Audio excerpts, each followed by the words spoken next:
രാജഭരണം നിലനിൽക്കുന്ന സമയത്ത് അനിഴ തിരുനാൾ മാർത്താണ്ഡവർമ്മയുടെ ഭരണകാലത്താണ് തിരുവിതാംകൂറിൻ്റെ തലസ്ഥാനം തിരുവനന്തപുരത്തേക്ക് മാറ്റി സ്ഥാപിച്ചത് എന്നാണ് ചരിത്ര പുസ്തകങ്ങളിൽ കാണുന്നത്. തിരുവിതാംകൂറിൻ്റെ തലസ്ഥാനമായിരുന്ന തിരുവനന്തപുരം പിന്നീട് തിരുക്കൊച്ചി സംസ്ഥാനം ഉണ്ടായപ്പോൾ അതിൻ്റെയും തലസ്ഥാനമായി. കേരള സംസ്ഥാന പിറവിക്ക് ശേഷവും തലസ്ഥാനമായിട്ട് തന്നെ തുടർന്നു. തലസ്ഥാനം തിരുവനന്തപുരത്ത് നിന്ന് എറണാകുളത്തേക്ക് മാറ്റണം എന്ന് ചില ആളുകൾ ചില സമയത്ത് ആവശ്യം ഉന്നയിച്ചിട്ടുണ്ട്. പക്ഷേ അതൊന്നും നടപ്പായിട്ടില്ല. അതെന്തുവാട്ടെ, ഈ തിരുവനന്തപുരം വളരെ മനോഹരമായ ഒരു സ്ഥലമാണ്. അവിടെ പ്രശാന്ത സുന്ദരമായ കാലാവസ്ഥയാണ്. അധികമായ മഴയോ അമിതമായ വെയിലോ ഇല്ല. എല്ലായ്പ്പോഴും കുളിർകാറ്റ് കിട്ടുന്ന സ്ഥലമാണ്. വെള്ളം കെട്ടിക്കിടക്കുകയില്ല. കൊച്ചിയിലുള്ള പോലെ കൊതുക് അവിടെയില്ല. മന്ദരോഗികൾ താരതമ്യേന ഇല്ല എന്ന് തന്നെ പറയാം. അപ്പോൾ ഇങ്ങനെയൊക്കെ ഒരുപാട് ഗുണങ്ങളും സൗകര്യങ്ങളൊക്കെ ഉണ്ട്. പിന്നെ വിദ്യാഭ്യാസ സൗകര്യം വളരെ കൂടുതലാണ്. സർക്കാർ ഉദ്യോഗസ്ഥന്മാരുടെ ഒരു നഗരമാണ്. ഈ രാജഭരണകാലത്ത് കായംകുളത്തു നിന്നും അമ്പലപ്പുഴയിൽ നിന്നും ഹരിപ്പാട്ടിൽ നിന്നൊക്കെ പോയ ആളുകൾ, തിരുക്കൊച്ചി സംയോജനത്തിന് ശേഷം തൃശ്ശൂരിൽ നിന്നും തൃപ്പൂണിത്തുറയിൽ നിന്നും പോയവർ, അത് കഴിഞ്ഞ് കേരളപ്പിറവിക്ക് ശേഷം ഒറ്റപ്പാലത്തു നിന്നും പട്ടാമ്പിയിൽ നിന്നും കൊയിലാണ്ടിയിൽ നിന്നും വടകരയിൽ നിന്നും പോയ ആളുകൾ, ഇവരൊക്കെ പിന്നീട് തിരുവനന്തപുരത്തുകാരായിട്ട് മാറി. ഇപ്പോൾ തനി തിരുവനന്തപുരത്ത് വളരെ കുറവാണ്. ഇങ്ങനെ കാലാകാലങ്ങളായിട്ട് തിരുവനന്തപുരത്ത് ചെന്ന് സർക്കാർ ഉദ്യോഗമായിട്ടും മറ്റു കാര്യങ്ങളായിട്ടുമൊക്കെ ചെന്ന് പെട്ട ആളുകളാണ് കൂടുതൽ. അവരാണ് നമ്മളിപ്പോൾ അറിയുന്ന പ്രധാനപ്പെട്ട ട്രിവാൻഡ്രത്തുകാർ. അപ്പോൾ ഈ ട്രിവാൻഡ്രം അങ്ങനെ മനോഹരമായ ഒരു സ്ഥലമായിട്ട് തുടരുമ്പോൾ, താരതമ്യേന മാലിന്യം കുറഞ്ഞ, മലിനീകരണം കുറഞ്ഞ, സമാധാനപരമായിട്ട് മനുഷ്യർക്ക് ജീവിക്കാവുന്ന ഒരു സ്ഥലമായിട്ട് തുടരുമ്പോൾ അതിനെ ഒരു ദുശകുനം എന്ന് പറഞ്ഞ പോലെ ഈ ഗുണ്ടാവിളയാട്ടം വളരെ വ്യാപകമായി.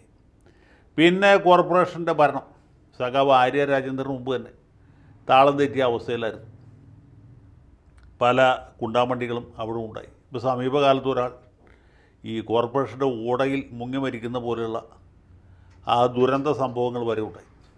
പക്ഷേ ഇപ്പോഴുണ്ടായിട്ടുള്ള സംഭവം എന്ന് പറയുന്നത് കേട്ടുകേൾവിയില്ലാത്ത ഒരു സംഗതിയാണ്. തിരുവനന്തപുരം നഗരത്തിൽ ഈ കുടിവെള്ള വിതരണം മുടങ്ങിയിട്ട് ദിവസം 5 ഇന്ന് അവിടെ ക്ലാസ് ഉണ്ടായിരുന്നില്ല. സ്കൂളുകൾക്ക് കോളേജുകൾക്ക് എല്ലാം സർക്കാർ അവധി പ്രഖ്യാപിച്ചു. കാരണം കുട്ടികൾക്ക് ക്ലാസ്സിൽ ഇടയ്ക്ക് കുടിവെള്ളം മുടങ്ങും, അല്ലെങ്കിൽ മൂത്രം ഒഴിച്ച് കഴിഞ്ഞാൽ ടോയ്ലറ്റിൽ ഒഴിക്കാൻ വെള്ളമില്ല.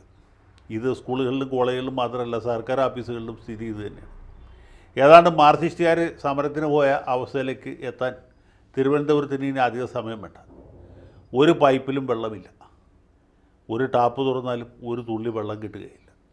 സംഭവം എന്ന് വെച്ചാൽ റെയിൽവേക്ക് പാളം മാറ്റാൻ വേണ്ടിയിട്ട് വാട്ടർ അതോറിറ്റി കൊടുക്കും, പൈപ്പുകൾ മാറ്റി കൊടുക്കാൻ പോകും. വാട്ടർ അതോറിറ്റി പൈപ്പുകൾ മാറ്റി, പക്ഷേ വെള്ളം പുനഃസ്ഥാപിക്കാൻ പറ്റിയില്ല. ആകെ കുളമായി, ചളമായി, പണ്ടാരമായി. ഇപ്പോൾ സംഗതികൾ ആളുകൾ മുഴുവനും വാട്ടർ അതോറിറ്റികളെ ശാപിക്കുകയാണ്, പിരാക്കുകയാണ്. എന്ത് ചെയ്യാൻ പറ്റും? വാട്ടർ അതോറിറ്റിക്കാരന്മാർ ഇപ്പം ശരിയാക്കാം. പണ്ട് കുതിരവട്ടം പപ്പു പറഞ്ഞ പോലെ ഇപ്പം ശരിയാക്കി തരാം എന്ന് പറയണം. മന്ത്രി റോഷി അഗസ്റ്റ്, അദ്ദേഹത്തിൻ്റെ തൊപ്പിയിൽ നിറയെ തൂവലുകളാണ്. കാക്കത്തൂവലാണ് അധികവും എന്ന് മാത്രമേ ഉള്ളൂ. ഇപ്പോൾ അതിൻ്റെ ഏറ്റവും മുന്തിയ ഒരു തൂവലാണ് തിരുവനന്തപുരത്തെ ഈ ജലവിതരണം മുടങ്ങിയ സംഭവം. വാട്ടർ അതോറിറ്റിക്കാർ പണ്ട് തൊട്ടേ ഇങ്ങനെ തന്നെയാണ്. ഇപ്പോൾ എൻ്റെ നാടായ ആലുവയിൽ പോലും വാട്ടർ അതോറിറ്റി സമീപകാലത്ത് ചെയ്ത ഒരു സംഭവം നിയമസഭയിൽ നമ്മുടെ വി ഡി സതീശനും അൻവർ സാദത്ത് MLA ഒക്കെ ഉന്നയിച്ചാണ്.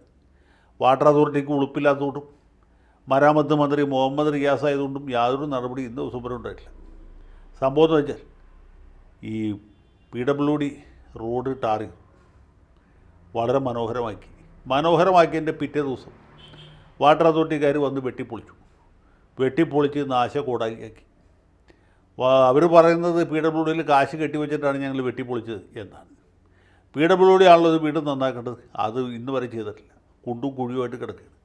ആലുവയിൽ നിന്ന് പെരുമ്പാവൂർ വരെ എല്ലാ ദിവസവും യാത്ര ചെയ്യണമെങ്കിൽ നിങ്ങളുടെ നടുവിൻ്റെ ബോൾട്ട് പോകും എന്ന കാര്യം ഉറപ്പാണ്. അതുകൊണ്ട് ശത്രുക്കൾ പോലും ആ വഴിക്ക് വരല് എന്നാണ് നാട്ടുകാർ പ്രാർത്ഥിക്കുന്നത്.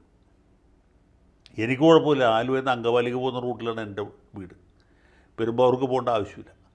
അപ്പോൾ ഇതാണ് നമ്മുടെ നാട്ടിൽ വാട്ടർ അതോറിറ്റിക്കാർ സ്ഥിരമായിട്ട് ചെയ്തുകൊണ്ടിരിക്കുന്നത്. അതിൻ്റെ ഒരു കൂടിയ ഫോമാണ് ഇപ്പോൾ തിരുവനന്തപുരത്ത് നടക്കുന്നത്. പിന്നെ നഗരസഭയുടെ കാര്യം പറയേണ്ട ആവശ്യമില്ല. നരകസഭ എന്നാണ് ഇപ്പോൾ ആളുകൾ പറയുന്നത്. കോർപ്പറേഷൻ എന്ന് ഇംഗ്ലീഷിൽ പറയും, നരകസഭ എന്ന് മലയാളത്തിൽ പറയും. ശ്രീമതി ആര്യ രാജേന്ദ്രനാണ് ഇപ്പോൾ നമ്മുടെ നഗരം മാതാവ്. ആ മാതാവിൻ്റെയും പിതാവിൻ്റെയും പരിശുദ്ധാത്മാവിൻ്റെയും ഒക്കെ കാര്യം നമുക്കറിയാം. അപ്പോൾ സംഗതികൾ വളരെ ജുവാറായിട്ട് നടക്കും. കുടിവെള്ള വിതരണം ഇപ്പം ശരിയാക്കും, നാളെ ശരിയാക്കും, മറ്റന്നാൾ ശരിയാക്കും എന്ന് പറയുന്നുണ്ട്. ഞാനിത് പറയാൻ തുടങ്ങുമ്പോൾ നഗരത്തിൻ്റെ ഉയരം കുറഞ്ഞ ഭാഗങ്ങളിൽ വെള്ളം വന്നിട്ട് ഉയരം കൂടിയ ഭാഗത്തേക്ക് കുറച്ചുകൂടി കാത്തിരിക്കേണ്ടി വരും. കാത്തിരിക്കൂ. ഈ ഓണക്കാലത്ത് പപ്പടം കാച്ചാൽ വെളിച്ചെണ്ണയില്ലെങ്കിൽ നമുക്ക് മനസ്സിലാക്കാം, ഉപ്പേരി വറക്കാൻ നിർത്തില്ല അത് മനസ്സിലാക്കാം. ഈ കാലത്ത് മനുഷ്യർക്ക് വെളിക്കിറങ്ങി കഴിഞ്ഞാൽ കഴുകണ്ടേ? അതിനുള്ള വെള്ളം പോലും ഇല്ലാത്ത മധുര മനോഹരമായ ഒരു ട്രിവാൻഡ്രമാണ് നമ്മുടെ പിണറായി വിജയൻ സഖാവും പിന്നെ റോഷി അഗസ്റ്റിൻ ചേട്ടനും കൂടി ഉണ്ടാക്കി വെച്ചിട്ടുള്ളത്. ഇത് തിരുവനന്തപുരത്തുകാർക്ക് വളരെ അവിസ്മരണീയങ്ങളായ ഓണങ്ങൾ തന്നെ ആയിരിക്കും. പറയാണ്ടിരിക്കാൻ യാതൊരു നിവൃത്തികളുമില്ല. അപ്പോൾ ഈ വരാനുള്ളത് വഴി തങ്ങുകയില്ല. ഇതൊക്കെ അനുഭവിച്ച് തന്നെ തീരണം.